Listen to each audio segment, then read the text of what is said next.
Ya, apakah akan ada sumpah pocong di kasus Vina? Untuk membahasnya sudah bergabung bersama kami ada kuasa hukum Saka Tatal Farhad Abbas dan praktisi hukum Rasman Arif Nasution. Selamat sore Mas Farhad dan Bang Rasman, apa kabar? Selamat sore. Assalamualaikum warahmatullahi wabarakatuh. Waalaikumsalam warahmatullahi wabarakatuh. Terima kasih sudah bergabung bersama kami di iNews Sore. Saya ingin ke Mas Farhad terlebih dahulu. Mas Farhad, Ibtu Rudiana siap untuk sumpah pocong, bahkan katanya rela mati sampai 7 turunan kalau terbukti merekayasa kasus Vina. Tanggapan Anda? Oke, jadi Rasman ini sebagai apa nih? Praktisi hukum ya? Iya. Dia bukan sebagai lawyer ya? Silakan Mas Farhad. Boleh dijawab dulu? Karena Rudiana menantang dan siap sumpah pocong mati 7 turunan, kami sudah resmi untuk mengirim surat dan akan melakukan sumpah pocong itu pada hari Jumat di kota Cirebon. Jumat besok? Dan ya, Jumat besok. Dan kalau bisa datang semua lawyer-lawyer maupun pendukung-pendukung Rudiana di situ datang ya. Sekalian ikut juga sumpah sekalian mereka itu. Kenapa harus sumpah pocong, Mas Farhad? Iya. Karena mereka yang nantang. Kalau sumpah pocong di Cirebon itu ada kota Cis, Banyu Cis, Tongkat Bayu ya, Bayu Cis itu sumpah yang sakral di kota Cirebon. Nah, jadi yang awalnya mau sumpah ini adalah Saka. Kita melakukan PK dan sudah sumpah juga di PK, tapi karena kemarin konferensi persi Rudiana, nah kita lihatlah tantangan Rudiana untuk sumpah, kita sambut dan kita lihat. Baik. Apakah dia berani datang dan menyatakan tidak merekayasa, tidak bersama teman-temannya melakukan penyelidikan ilegal waktu itu dan kemudian menangkap tidak sesuai yurisdiksi kewenangannya dia, lokusnya. Oke. Kemudian apakah dia tidak menyiksa atau dengan teman-temannya intimidasi daripada korban anak-anak tersebut yang sekarang dihukum seumur hidup semua. Oke, Bang Rasman, kalau menurut Anda perlukah diadakan sumpah pocong dalam kasus ini? Baik, terima kasih ya. Saya kebetulan lagi di Dapur 3 Batam, Provinsi Kepulauan Riau. Saya ingin sampaikan bahwa dalam konteks pemahaman hukum yang saya pelajari, itu yang namanya sumpah pocong belum diatur dalam hukum kita beracara, terutama di pengadilan agama. Ya. Tetapi dalam kaitannya dengan pendekatan hukum yang disebut dengan decisor atau pemutus, ketika kita sudah tidak lagi menemukan pendekatan hukum melalui aturan undang-undang yang berlaku, KUHP, KUHP, undang-undang yang lain, maka itu dapat dilakukan atas persetujuan kedua belah pihak. Nah, tetapi menurut saya di kasus ini belum diperlukan yang namanya sumpah pocong. Justru saya agak begitu tadi bersemangat mendengar statement dari Pak Ugroseno. Pak Ugroseno yang selama ini menurut saya orang yang meragukan kematian almarhumah Vina dan Eki ini bukan dilakukan oleh yang 8 orang plus 3 orang yang DPO menurut putusan pengadilan. Nah, saya sepakat dengan pernyataan beliau yang mengatakan bahwa kecenderungan kematian Vina dan Eki adalah pembunuhan. Perkara itu 4 TKP atau 3 TKP ini harus kita dalami.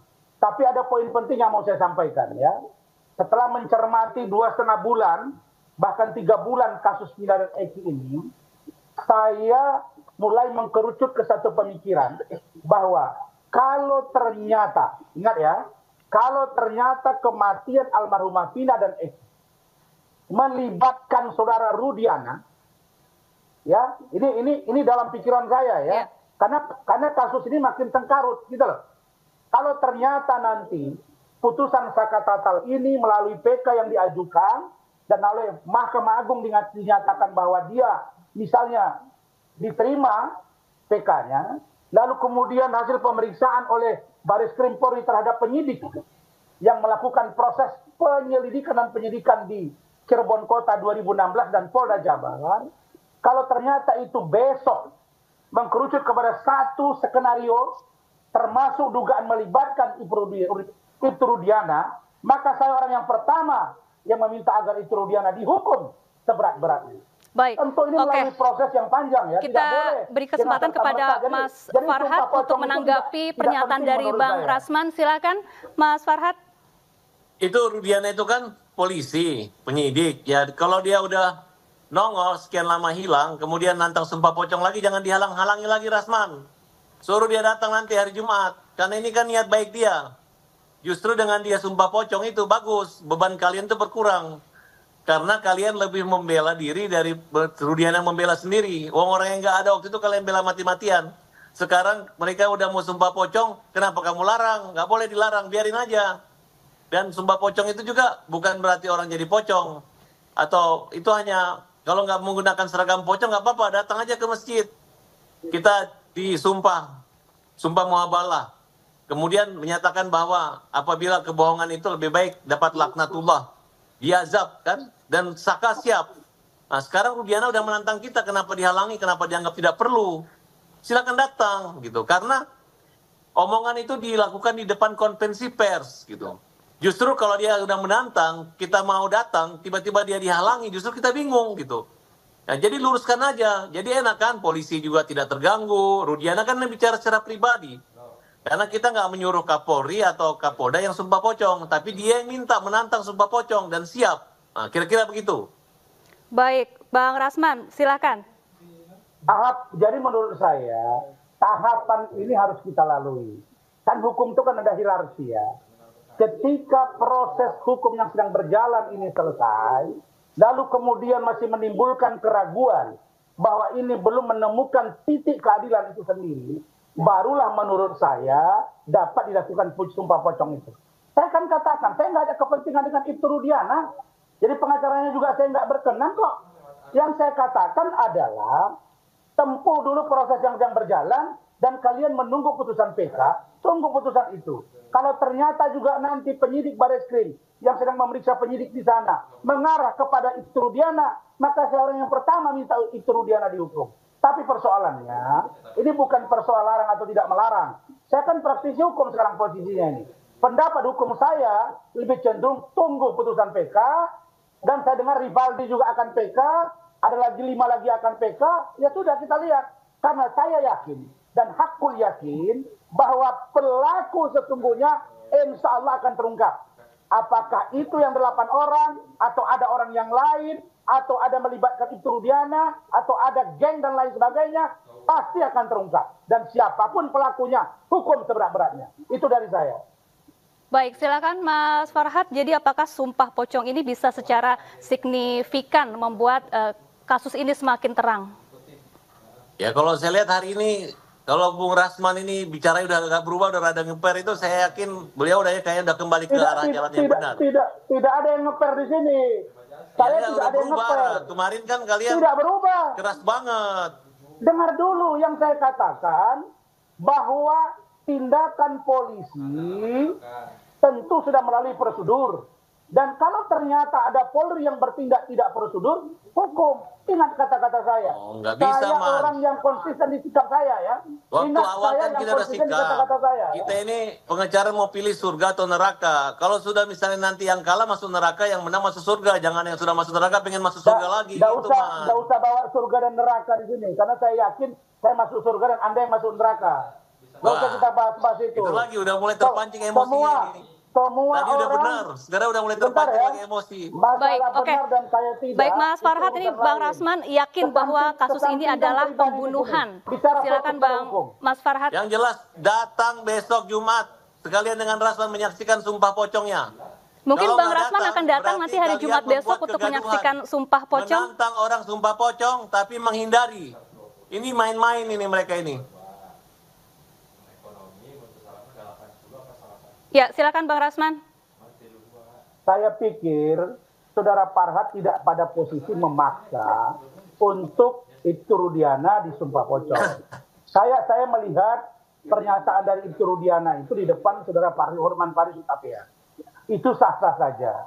kalaupun itu ingin dimintakan, tentu prosesnya kenapa tidak dilakukan misalnya melalui satu forum, melalui ada ulama yang menyaksikan, boleh-boleh saja. Tapi menurut pandangan saya, kalau Ibtu Rudiana juga tidak mau, karena menurut dia tempatnya belum formal, mungkin harus melibatkan ulama, ustadz, pihak terkait, dan lain-lain. Karena di sini diatur bahwa untuk sumpah pocong itu, ada yang meminta, ada yang melakukan. Ada muhabalah. Saya ini orang agama, saya ngerti. Tapi, dalam konteks ini, kalau memang Ibtu Rudiana mau datang, besok, monggo, tidak ada masalah. Tapi kalau saya lebih penting di pulau saya ini, daripada saya ngurusin itu di sana. Itu jawaban dari saya. Baik, silakan Mas Farhat. Bukan itu, kan kalian serius, Ibu Elsa, Fitra, Rasman, Rudiana, ayo datang. Kan kalian nantang ini, kita datang. Jadi jangan kalian nantang sumpah pocong dan berani, tidak takut. Begitu kita datang, tiba-tiba ngomongnya banyak ngeles. Itu aja masalahnya. Saya bukan Elsa, saya bukan Fitra, saya bukan Rudiana. Saya Rasman, bos. Saya bersikap untuk diri saya sendiri. Itu sikap saya. Baik, saya kira kalau kalau Bu Elsa sebagai seorang lawyer dari Ibtu Rudiana, Saudara Fitra dan lain-lain menyetujui, monggo. Silakan mereka datang rame-rame. Urusan dengan saya, inilah pendapat hukum saya. Baik. Tapi yang saya jaga adalah Suroto klien saya. Kalau Suroto diganggu, pasti saya akan bertindak. Tapi kalau dalam konteks penegakan hukum, mari kita pakai jalur yang benar. Karena hukum itu sudah saya katakan di awal bahwa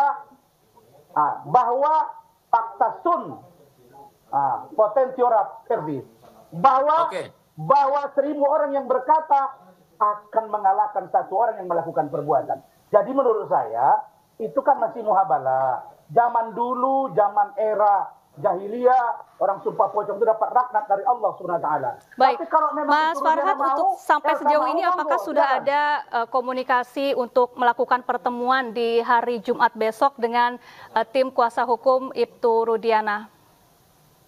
Ya ini kan termasuk tim yang membela sana, kan termasuk Rasman dan Ibu Elsa dan semua. Mereka udah tahu dan kita udah kirim surat ke kantor Elsa Sharif. Dan sudah disiarkan secara umum. Oke, kembali pada itulah. Saya mau tanya lagi, apa yang membuat Saudara Rasman yakin bahwa ada pembunuhan dan pemerkosaan dari bukti-bukti? Sebutkan, bedakan antara alat bukti dengan barang bukti. Sebutkan, saya pengen tahu. Ini baik, pertanyaan silakan saya Bang Rasman bisa ditanggapi. Ini Selasa yang lalu sudah saya sampaikan. Kan alat bukti itu kan ada 5 diatur di KUHP. Nah, yang salah satunya itu adalah petunjuk, yaitu hasil visum. Visum menurut Dr. Andri Nur Rahman menyatakan bahwa dari vaginanya ditemukan mengalir darah segar. Tidak ada gumpalan. Kebetulan istri saya juga bidan, anak saya juga dokter, saudaranya Farhat Abbas juga saya tahu ada yang dokter. Kalau yang namanya menstruasi tidak begitu darahnya. Itu salah satu bukti petunjuk. Sedangkan bukti dari yang saya sebut dengan direct evidence, orang yang berbicara langsung, speak evidence, kan sudah ada bukti-bukti orang yang menyatakan bahwa dia menyaksikan perkara mereka mencabut pernyataannya, lah, itulah, ya sudah kita lihat. Saya bicara pada konteks hukum dan prosedural, bukan pribadi. Sekali lagi ya, tolong jangan dibawa saya ke Elsa, jangan dibawa saya ke Fitra. Sebelum Elsa dan Fitra bantu Polri, saya sudah bicara tentang saya dukung tindakan Polri. Dan ingat saya, Bang Rasman tetap yakin bahwa kematian Vina dan Eki merupakan pembunuhan ya, bukan kecelakaan. Silakan Bang Farhat. Perlu saya tambahkan bahwa hasil visum di pengadilan kemarin, darah itu akibat karena benturan. Kalaupun patah akibat tidak ada lebam itu karena benturan sangat keras, bukan karena pukulan. Dan hampir semua kalau kecelakaan lalu lintas itu orang keluar darah dari telinga hidung, bukan ada keluar dari vagina, dikatakan itu pemerkosaan. Makanya para lawyer termasuk Elsa Sharif semua menafsirkan hasil visum dokter tersebut aneh gitu. Padahal tidak ada, karena sperma pun tidak ada tes DNA dan tidak mungkin dalam waktu 13 hari sperma itu akan utuh. Itu menjadi pertanyaan. Kata kalimat sperma itulah yang membedakan antara visum di rumah sakit dan visum tanggal 13 autopsi di rumah sakit Polri Gunung Jati. Kalau pengacara-pengacara mengerti arti dan makna visum tersebut, dia pasti tidak membuat suatu gambaran bahwa ada darah itu pemerkosaan. Tidak ada kalimat pemerkosaan hanya mengatakan kematian tidak wajar. Ketidakwajar ini kan karena kecelakaan, karena pembunuhan itu kan tidak. Tapi karena awalnya adalah kasus kecelakaan, sehingga 3 hari kemudian dirubah menjadi kasus pembunuhan. Nah, itulah yang kita anggap tidak ada satu saksi pun yang melihat, mendengar, mengalami. Bahkan saksi-saksi sekarang sudah mencabut laporan tersebut dan sudah kita jadikan nopum semua di PK kemarin. Tinggal menunggu hasil saja. Baik, Bang Rasman, tidak ada satu saksi yang disebut melihat peristiwa tersebut, dan bahkan saksi yang sudah bersaksi di tahun 2016 sudah mencabut kesaksiannya. Iya, pertanyaannya 2016 yang lalu mereka bersaksi kan pada waktu itu kan? Nah, dengan kesaksian mereka itulah keluar vonis pengadilan. Nah, sekarang mereka mencabut keterangannya, mencabut kesaksiannya, dijadikan barang bukti oleh saudara Farhat dan kawan-kawan di Pengadilan Negeri Cirebon, mengajukan PK yang untuk nanti diaktakan ke Mahkamah Agung. Tapi sekali lagi saya katakan, lex neminem sigit et impossibilia. Bahwa ingat ya, orang yang tidak melakukan perbuatannya tidak boleh dipaksa dia melakukan perbuatan itu. Karena itu ada aspek isum et avertum. Kenapa? Kita nggak boleh, karena ini pro justisia. Maka menurut saya, pendapat hukum yang paling terang adalah tunggu putusan PK. Sekarang PK akan berurut-urut datang. Saya kira akan ketemu. Saya yakin betul dalam waktu dekat pelaku yang sesungguhnya adalah orang yang melakukan pembunuhan dan akan ketahuan siapa pelaku. Dari awal saya katakan, kalau polisi terlibat, sikat polisi. Kalau ternyata 8 orang terlibat, sikat 8 orang. Kalau ternyata Peggy Setiawan terlibat, sikat Peggy Setiawan. Saya orangnya berlaku pada konteks law is justice declare. Hukum itu nyata, pasti, dan tanpa rekayasa. Itu pendapat hukum sebagai praktisi hukum. Baik, silakan Mas Farhat. Kalau saya lihat, mereka ini menutupi fakta. Ceritalah bahwa saksi-saksi andalan kalian itu yang nama AFDD tidak datang ke pengadilan. Tidak datang ke pengadilan, tidak memberi sumpah di pengadilan, cuma buat catatan sumpah di polisi. Terus kedua, tidak ada kalimat pemerkosaan di situ, di visumnya, ya. Tidak ada tes DNA. Udah terang-terangan saja gitu, bahwa ini adalah sesuatu yang betul-betul mereka merasa ada kebodohan, mereka orang susah, mereka kuli, mereka teraniaya, terintimidasi, penyiksaan. Jadi tolonglah hati nurani sebagai pengacara itu untuk berpikir logis gitu. Jangan dilurus-luruskan, digitu-gituin aja. Nah, ini kita lihat mereka ini kayak menutup mata, hati dan telinganya untuk hal seperti itu gitu. Harusnya akui bahwa Dede saksimu dan Aep saksimu itu mereka tidak datang dan sembunyi. Kemarin pada pengadilan PK aja diberi kesempatan untuk datang pun tidak datang. Termasuk Rudiana tidak datang, selalu berlindung pada putusan hakim sudah putus. Disinilah kita mengoreksi kembali. Baik, Mas Farhat, kita nantikan hari Jumat besok apakah sumpah pocong tersebut benar-benar akan digelar di Cirebon ya, rencananya akan dilaksanakan? Ya, kami tetap akan melaksanakannya dan itu resmi, kita akan minta izin semua ya, dan ini adalah menjawab tantangan Rudiana. Baik, terima kasih. Jadi kalau Rudiana bermain ini berarti Rudiana yang membuat kegaduhan. Saya minta supaya Pak Kapolri diantar, dituntun itu. Jangan dihalang-halangi Rudiana untuk sumpah pocong. Baik, sayang sekali waktu kita terbatas. Terima kasih Mas Farhat Abbas, kuasa hukum Saka Tatal, dan juga Bang Rasman Arif Nasution, praktisi hukum, telah bergabung bersama kami di iNews Sore.